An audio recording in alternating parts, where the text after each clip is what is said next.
आपके महल में ही अच्छी लगेगी, इसलिए मैं यह आपको भेंट करना चाहता हूँ। आप मना मत करिएगा। राजा ने ओखली हाथ में पकड़ी, उसे हर ओर से घुमा फिरा कर देखा, फिर सिर हिलाते हुए बोले, दिखने में तो कमाल की खूबसूरत बड़ी है यह उखल, पर बताओ तो ऐ किसान किधर गया इसका मुसल? हूबहू चंपाकली के ही शब्द राजा ने दोहरा दिए थे। बस किसान को मूर्ख इंसान नहीं कहा, क्योंकि राजा की भाषा में एक मर्यादा होती ही है। किसान अपने पर काबू न रख सका। उसने अपने माथे को ठोकते हुए कहा, हे भगवान, बिल्कुल वही शब्द, उसने भी तो यही कहा था। राजा ने उत्सुकता से किसान से पूछा, किसने यही कहा था? किसान बोला, गलती माफ करें सरकार, मेरी बेटी चंपाकली ने कहा था कि राजा साहब ऐसा ही कहेंगे। आपने एकदम वही कहा है। मैंने तो उसकी बात एक कान से सुनकर दूसरे कान से निकाल ही दी थी। राजा ने कहा, ऐसा लगता है कि तुम्हारी बेटी बहुत चालाक है। मैं उसे परखना चाहता हूँ कि आखिर वह कितनी चतुर है। फिर राजा ने अपने एक सैनिक से एक कपास की पूड़ियां मंगवाई और कपास की पूड़ियां किसान को देते हुए बोला, यह कपास अपनी बिटिया के पास ले जाओ और उससे कहो कि जल्द से जल्द मेरी फौज के सैनिकों की एक टुकड़ी के लिए कमीजें इस कपास से सूत काट कर,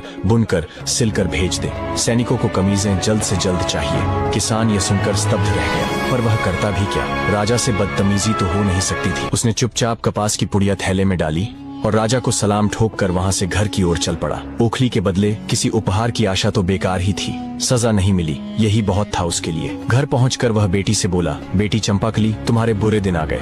ऐसा कहकर उसने अपने थैले से कपास की पुड़िया निकालकर उसे पकड़ा दी और सारी बात बता दी। चंपाकली बोली, पिताजी, आप तो बेबात ही घबरा जाते हैं, थोड़ा सोचने तो दीजिए कि क्या करना है। चंपाकली ने कपास की पुड़िया ली और उनमें से कपास निकालकर पटक पटक कर झाड़ने लगी।